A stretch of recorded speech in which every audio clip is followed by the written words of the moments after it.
로마서 7장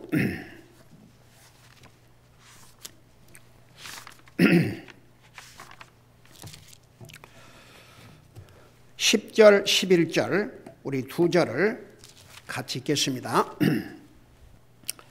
10절, 11절 시작. 생명에 이르게 하려고 정하신 명령이 사망에 이르게 하는 것인 줄 내가 알았나이다. 죄가 명령을 이용해 기회를 타서 나를 속이고 그것으로 나를 죽였느니라. 아멘. 앉으시기 바랍니다. 율법과 죄에 대해서 성경은 뭐라고 말씀하고 있냐면 율법은 생명을 주는 것이 아니고 죽이는 것이라고 말씀하고 있습니다. 자, 그 의미가 무엇인지 여러분이 잘 이해하셔야 됩니다. 이 로마서는 교리의 책입니다. 굉장히 깊은 내용, 이거요 그냥 읽어갖고는 그 깊은 의미를 깨달을 수가 없습니다. 여러분, 많은 사람들이 하나님 믿는다고 그러고 교회 다닌다고 하지만 하나님의 말씀의 깊이에 대해서 몰라요. 우선 그런 가르침을 받지를 못했으니까. 그래서 여러분, 우리가 구원받고 하나님의 자녀가 된 다음에는 하나님의 말씀을 깊이 알아야 됩니다.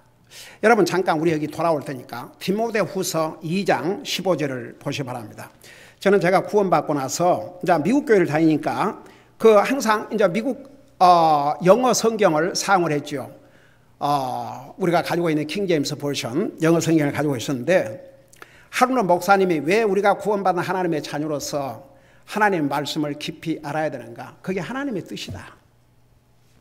그러면서 이 말씀을 하셨는데 그때 한 번 읽고 딱 제 머리에 애워졌어요. Study thyself approved unto God. A workman need not to be ashamed, rightly dividing word of the truth. 진짜 너무너무 블레싱이 됐어요. 여러분 보세요. 2장 15절에 뭐라고 말씀하는 거예요? 너는 진리의 말씀을 바르게 나누어 내 자신을 하나님께 인정받는 자로 부끄러울 것이 없는 일꾼으로 나타나도록 연구하라. 근데 이제 이 한국말은 이렇게 순서가, 이 영어와 한국말을 보면요, 참 의미가 정확한 게 도리어 영어로 읽으면 의미가 더 정확한 경우가 있어요. 그 한국말은 순서가 어떻게 되냐면, 한국말도 훌륭한 말인데, 가령 나는 집에 간다 그러죠. 나는 집에 간다. 집이 먼저 나오죠. 나는 집에 간다. 집이 먼저 나오는데, 영어 순서로는 I go to home. 그러니까 내가 움직여야지 집으로 갈 거 아닙니까? 그러니까 I go, 동사가 나와요. 동사. 주어 I go. 동사 to, 지점을, 방향을 가리켜요. home. I go to home. 근데 이제 한국말은 집이 먼저 나와요. 아직 움직이도 않았는데 집이 먼저, 나는 집에 그 다음에 간다. 그러니까 이 순서를 보면 내가 움직여야 집으로 갈 수 있습니까? 갈 수 있지 않습니까? I go to home. 그래서 제가 이렇게 영어로 읽어보면 어떤 것은 한국말보다 훨씬 더 이해가 잘 되는 부분들이 많아요. 영어로 보면 뭐라고 설명하고 있는지 이렇게 설명하고 있어요. Study to show thyself approved unto God. 스타디를 하라서 스타디. 그냥 하나님 말씀을 건성건성 읽고 듣고 그렇게 하면 안 되고 스타디. 한국말로는 연구하라 그러는데 공부하라, 연구하라, 스타디. 여러분, 부모가 자기들에게 공부해라 그러죠. 여러분, 믿는 부모들은 자녀들이 세상 공부보다도 하나님의 말씀을 더 우선적으로, 아무래도 시간적으로는 세상 공부하는 시간을 많이 들이겠죠. 그럼에도 불구하고 하나님의 말씀, 하나님의 말씀, 하나님의 말씀. Study to show thyself approved unto God. 하나님 앞에 그리스도인으로서 인정받는 길이 하나님 말씀을 공부하는 것입니다. Study to show thyself. 내 자신을 다해서. 그냥 하나님 말씀을 그냥 쑥 읽어가고 그냥 이렇게 막연히 듣는 것보다도 여러분 학교 가서 공부하는 학생이 어떤 학생이 공부 잘하는 줄 아세요? 결국은 진짜 스터디를 해야 공부를 잘해요. 선생님이 가르칠 때도 잘 듣고 근데 건성건성 있고 건성건성 들어봤자 잘 할 수가 없지요. 그래서 하나님의 말씀을 대하는 자세 Study to show thyself approved unto God. 내 자신이 하나님 앞에 인정받기 위해서 연구를 하라십니다. 연구. 그러면서 뭐라 그러냐 그러면 그 다음에 A workman that need not to be ashamed, rightly dividing the word of truth. 하나님의 일꾼들. 여러분 고린도전서 4장 1절에 보면 우리는 그리스도의 일꾼이라 그랬습니다. 정말 구원받은 하나님의 자녀는 그리스도를 위해서 일을 하고 살아야 됩니다. 주님을 섬기고 살아야 됩니다. 그러려면 하나님의 말씀을 바로 분별할 수 있어야 됩니다. 그래야 부끄러움을 당하지 않는다고 그랬습니다. Workmen need not to be ashamed. 여러분 구원받은 하나님의 자녀는요 어떤 상황에서 어디를 가든지 누가 무슨 질문을 해도 대답할 수 있는 준비가 되어 있어야 됩니다. 만일 그리스도인으로서 어디 나가서 어떤 사람이 그런 그 영적인 문제, 성경에 대해서 질문하는데 그 질문에 답을 못한다 그러면 그건 절대 자랑스러운 일이 아니지요. 그래서 Study, show thyself approved unto God. 하나님 앞에 부끄러움을 당하지 않기 위해서는 하나님 말씀을 그리고 하나님 앞에 인정받기 위해서는 하나님의 말씀을 스타디하라고 그랬습니다. 그래서 하나님의 말씀을 우리가 제대로 스타디해야 정말 하나님 앞에 인정을 받고 부끄러움을 당하지 않습니다. 그래서 우리가 구원받은 하나님의 자녀가 된 다음에는 하나님의 말씀을 깊이 알아야 됩니다. 여러분들의 누가 가령 성경이 하나님의 말씀인 걸 어떻게 믿습니까? 만일 그런 질문을 여러분들에게 했다고 생각해 봐요. 여러분은 그 질문에 대답할 준비가 되어 있습니까? 뭐라고 답을 하겠습니까? 그런 준비가 다 되어 있어야 됩니다. 그래서 항상 하나님의 말씀을 읽을 때나 들을 때나 스터디, 연구하는 자세, 그런 자세로 하나님 말씀을 읽고 듣고 한다는 게 얼마나 중요한지 모르겠습니다. 자, 다시 로마서 7장에 돌아와서 여기 보니까 생명에 이르게 하려고 정하신 명령이 사망에 이르게 하는 것인 줄을 내가 알았나니. 자, 이 말씀을 10절, 11절을 자세히 설명할 테니까 이 말씀을 이해하기 위해서 잠깐 우리 갈라디아를 볼 텐데 한 가지 여기에서 율법은 생명을 죽이는 것이 아니고 생명을 주는 것이 아니고 자, 율법은 생명을 주는 것이 아니고 도리어 죽이는 것이라고 그랬습니다. 그러면 그 의미가 뭐냐? 율법은 우리의 영혼을 구원해서 영생을 얻게 하는 그런 것이 아닙니다. 율법은 우리에게 영생을 주는 것이 아닙니다. 그래서 예수님이 오셔야 되십니다. 그래서 우리가 배우자 율법은 우리를 살리는 것이 아니고 여기에 살리는 것은 잠깐 육신의 생명을 얘기하는 것이 아니고 영원히 사는 것. 그 율법은 우리를 그런 면에서 살리는 것이 아니고 도리어 죽이는 것입니다. 그 말이 뭔 말이냐면 율법 앞에 내 자신을 보니까 나는 도저히 율법을 다 지켜서 의롭다 함을 받을 수가 없거든요. 그리고 도리어 율법은 그걸 깨닫고 나면 나는 죽을 수밖에 없는 죄인이구나. 그래서 율법은 살리는 것이 아니고 도리어 율법 앞에서 나는 이 율법을 지킬 수 없으므로 죽을 수밖에 없는 죄인이라는 거. 그걸 깨닫게 해준다 그 말입니다. 자, 이걸 생각하면서 갈라디아서를 잠깐 보세요. 갈라디아서 3장 21절부터 보시 바랍니다.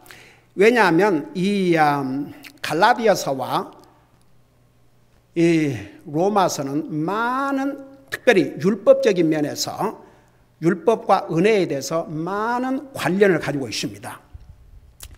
자, 갈라디아서 3장 21절부터 보시 바랍니다. 거기에 뭐라고 말씀하고 있냐면 이렇게 말씀하고 있습니다.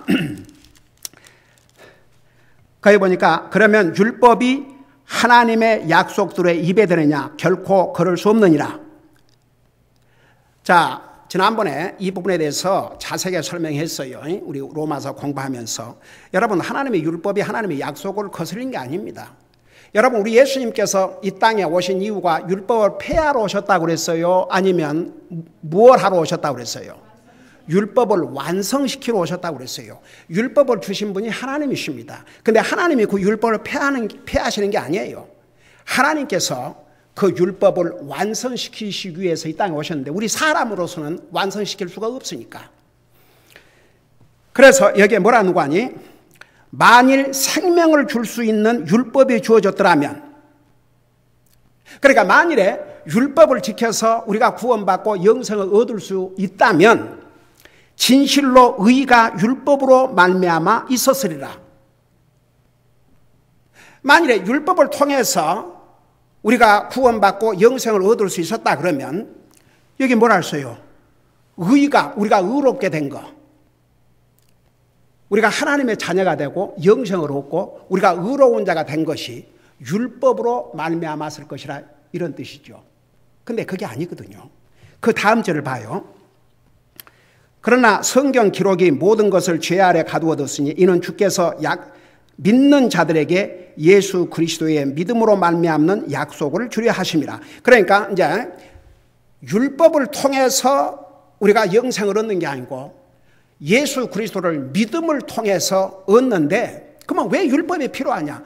그 율법이 없이는 자기가 죄인인 것조차도 깨닫지 못하기 때문에. 그래서 율법은 절대적으로 필요했습니다. 하나님께서요, 우리 인생들에게 필요하지 않는 것을 주시지 않습니다. 우리에게 필요하기 때문에 주신 것이죠. 자, 그 다음에 보세요. 23절에 그러나 믿음이 오기 전에는 우리가 율법 아래 붙잡혀서 나중에 계시될 믿음의 이르기까지 갇혀 있었느니라. 자, 이 말이 무슨 말이냐? 여러분 보세요. 구약 시대 때에도, 율법 시대 때도 성경 어디에도 어떤 사람은 율법을 다 지킴으로 구원받았느니라, 율법을 다 지킴으로 의로운 자가 됐느니라, 그런 말씀 없어요. 아브라함에 대해서, 아브라함은 율법이 오기 전에 믿음으로 말미암아 의로운 자가 됐다고 그랬습니다. 다윗은 율법이 주어진 다음에 율법 아래 살았습니다. 다윗이 율법을 지켜서 의로운 자가 됐습니까? 아닙니다. 그는 오 주여, 5계명부터 10계명 가운데 여러 계명을 어겼습니다. 한두 계명을 어긴 게 아닙니다. 만일에 율법으로 의로운 자가 되도록 했다 그러면 그는 율법의 정죄를 받고 그 어디 갔겠습니까? 지옥 갔겠죠. 그런데 그 율법 아래서도 다윗은 믿음으로 구원을 받았습니다. 그러니까 보세요. 율법은 우리 인생들에 절대적으로 필요했습니다. 왜? 우리 인생들에게 죄를 깨닫게 해주시기 위해서. 그러나 그 율법 자체가 우리에게 구원을 주거나 우리를 의롭게 하거나 우리에게 영생을 주는 것이 아니라는 것. 그러니까 이것을 아주 분명하게 설명하고 있어요. 그래서 그러면 도대체 율법을 주신 궁극적인 목적이 뭐냐? 24절에 그런즉 율법은 우리를 그리스도께로 인도하는 훈육 선생이었으니 이것은 우리가 믿음으로 의롭게 되게 하라 합니다. 여러분 보세요. 율법 아래서 이사야에서 나는 율법 아래서 다 율법을 지켰으니까 이제는 나는 의로운 자가 될 수 있겠구나. 그런 사람들이 한 사람도 없어요. 그러니까 솔직히 그 양심 앞에서 나는 틀렸구나. 그러니까 예수님을 믿어야만이 자기 죄를 용서받고 예수님을 통해서만이 율법을 완성시키고 예수님을 믿음으로 말미암아서만 의로운 자가 된다는 걸 깨닫게 되는 거죠. 그러니까 보세요. 우리 예수님 이 땅에 오셨을 때 한 부자 청년이 예수님에게 찾아와가지고 선한 선생님이여 내가 어떻게 영생을 얻어야 하리까? 근데 이 젊은이가 영생이 필요하다는 것을 알았어요. 부자였습니다. 그는 정말 잘 살고 있었습니다. 세상적으로 부족한 것이 없었습니다. 근데 영생을 받아야 되겠다 생각했어요. 그래서 예수님을 향해서 선한 선생님이여 그렇게 물으십니다. 예수님이 뭐라고 답변하셨습니까? 너는 어찌하여 나를 선하다고 하느냐? 선한 자는 하나님밖에 없다고 그랬어요. 보세요. 로마서 3장 10절에 의인은 없나니 하나도 없다고 그랬고 로마서 3장 23절에 모든 사람이 죄를 범하였음에 하나님의 영광이 이르지 못했다고 그랬고 하나님 외에는 선한 사람이 있을 수 없어요. 여러분 그런 말 들어봤어요? 저 사람은 법 없어도 사는 선한 사람이다. 좋은 사람이다. 착한 사람이다. 여러분 이제 그 선하다 착하다 그 말을 영어로는 한마디로 해서 good man. 근데 하나님의 기준에 볼 때는 좋은 사람, 착한 사람 한 사람도 없어요. 분명히 예수님께서 너는 나를 어떻게 선하다고 하느냐? 하나님 외에는 선한 자가 없다고 그러십니다. 우리 모두는 하나님 앞에 죄인들입니다. 근데 도대체 이 젊은이가 예수님에게 그러면 나를 하나님인 줄 알고 나에게 온 것인지 그리고 예수님에게 어떻게 해야 내가 영생을 얻으리까? 그러니까 어떻게 보면 이 사람이 예수님을 이제 먼 데서 듣고 했겠죠. 자, 저 양반이 진짜 영생을 줄 수 있는 하나님이신가? 어떻든 그런 생각을 했기 때문에 예수님께 이제 나왔겠죠. 그러면서 예수님께서 선한 선생님 내가 어떻게 해야 영생을 얻으리까? 이렇게 질문을 하니까 예수님께서 대답하시면서 너는 어떻게 선한 이는 하나님 한 밖에 없다는 거. 그러니까 너가 나를 하나님으로 지금 보고 그런 질문을 하는 것이냐. 그러면서 하는 얘기가 계명을 지키라고 그랬어요. 그러니까 이 젊은이가 예수님에게 담대하게 어떻게 질문했어요? 어느 계명 말입니까? 그 얼마나 교만한 자인 줄 아세요? 계명을 지키라고요? 뭔 계명인데요? 자, 예수님께서 그 청년에게 10계명 중에 1계명부터 4계명까지는 아예 언급도 하지 않으셨습니다. 첫째 되는 계명은 언급도 하지 않았습니다. 그리고 5계명부터 10계명까지 부모를 공경하라, 살인하지 말라, 간음하지 말라, 독점하지 말라, 거짓말하지 말라, 내 이웃을 탐내지 말라. 이런 이제 어느 계명 말입니까? 그러니까 그 계명을 얘기를 해주셨어요. 그러니까 뭐라고 답을 했습니까? 그 계명 말입니까? 그것들은 제가 다 어려서부터 지켰나이다. 제게 뭐가 더 부족한 거 있습니까? 여러분 보세요. 사람이 지혜스러운 것 같지만 인간이 어떻게 하나님의 지혜를 따라갑니까? 아마 그는 이런 기대를 했겠죠. 와, 이제 꼼짝없이 나에게 그러냐? 너는 다 계명을 지켰으니 너는 이미 영생을 얻었느니라. 아마 그런 말을 듣고 싶었겠죠. 근데 그렇게 이제 사람과의 관계의 계명을 얘기해 주니까 다 지켰다고 그랬어요. 근데 예수님께서 이 땅에 오셔서 그 10계명을 둘로 나누어 가지고 첫째 1계명부터 4계명까지는 하나님과의 관계, 그것을 내 마음을 다하고 생각을 다하고 힘을 다하고 혼을 다해서 주 너희 하나님을 사랑하라 하셨고, 이게 첫째 되는 계명이었어요. 그리고 둘째 계명은 내 이웃을 내 몸과 같이 사랑하라. 그러니까 이웃은 자기를 제외한 모든 사람들이 이웃에 속하니까 그 이웃 중에서 첫째가 부모고 그 다음에 이제 다른 사람들. 그러니까 그 순서를 따라서 계명을 주셨어요. 한번 생각해 봐요. 그러니까 그 5계명부터 10계명까지를 브레이크다운하면 내 이웃을 내 몸같이 사랑한 것이니까, 그러면 너는 돈이 많은 부자니까 너 재물을 팔아서 가난한 자들에게 주고 나를 따라오라. 그것으로 끝나지 않았어요. 그러면 하늘에서 상급이 크리라고 그랬습니다. 한번 생각해 보세요. 부자가 완전 인자, 한번 생각해, 그 순간을 어떤 계명 말입니까?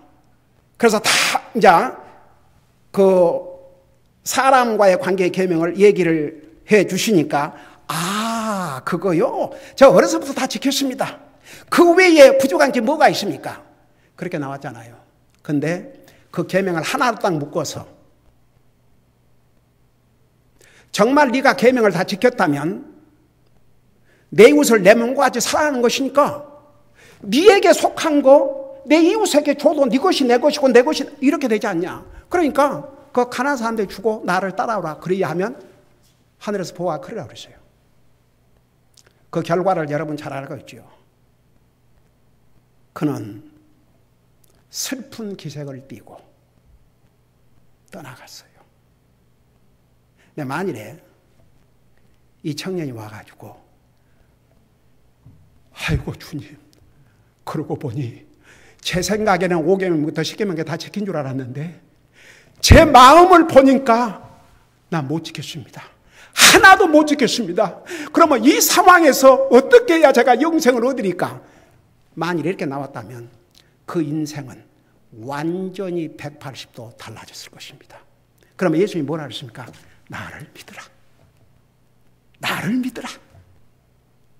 와, 사도행전 17장에 그 바울과 실라를 가두었던 그 간수장, 나중에 하나님의 기적을 보고 나서 내가 어떻게 해야 구원을 받을까? 주 예수를 믿으라. 그리하면 너와 내 가족이 구원을 받으리라. 근데 그 어리석은 젊은이는 그 돈하고 영생을 바꿨어요. 그가 그 많은 재물을 가지고 이 땅에 사는 날 동안 즐겼겠지만 그 재물을 가지고 갔겠습니까? 어쩌면요, 바로 그 젊은 인생이 나중에 누가복음에 나오는 그 부자들 중에 한 사람이 아닌가. 또 이렇게 얘기하는 성경학자도 있어요. 틀린 것도 아니에요. 그러니까 보세요. 이상의 율법을 통해서 의로운 자가 될 사람은 한 사람도 없습니다. 도리어 율법은 살리는 것이 아니고 죽이는 것이라고 그랬습니다. 근데 보세요. 여기에 중요한 것을 하나 설명을 하고 지나가겠습니다. 여기에 생명에 이르게 하려고 정하신 명령이 사망에 이르게 하는 것인 줄 내가 알았나니. 그런데 여기에 그 생명은 어떤 생명을 얘기한 것 같아요? 생명에 이르게 하려고 정하신 명령이라 했거든요. 이 생명은 무슨 생명인 것 같아요? 그러니까 율법을 생명에 이르게 하려고 정하신 명령이라 했어요. 그러니까 명령, 율법은 이제 넓게는 다 같이 율법에 속한데, 이제 11절에 가서 그 명령은 조금 다른 각도에서 우리가 또 알아야 될 부분이 있어요. 근데 한 가지 여기서 알아야 될 것이 뭐냐 그러면은, 구약시대 때는 율법을 지키면 이 육신의 생명, 그러니까 영생이 아니고 구약시대 때는 율법을 지키면 우리가 살도록, 그러니까 육체가 살도록. 예를 들어서 구약 성경에 보면요, 자식이 아주 불량해갖고 부모를 거역하고 불순종하면 어떻게 했습니까?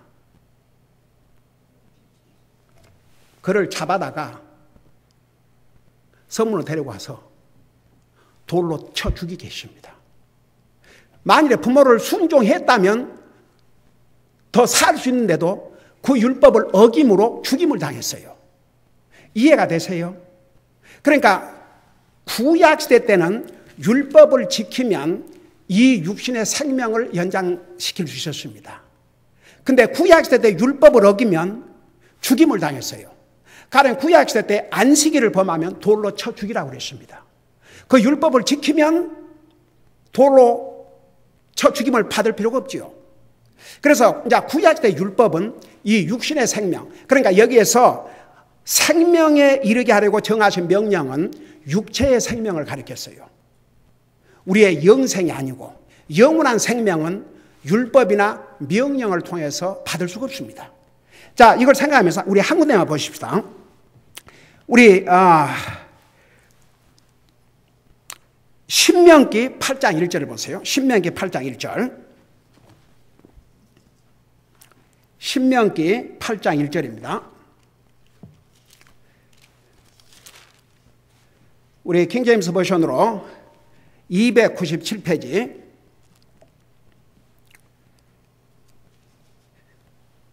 자, 그래서 구약시대 때는 하나님이 주신 명령, 하나님이 주신 율법을 지키면 그 육체의 생명이 연장되고 죽임을 당하지 않을 것이라는 것을 말씀하고 있습니다. 자, 여기 보니까 너희는 내가 이날 내게 명령하는 모든 명령을 지켜 행하라.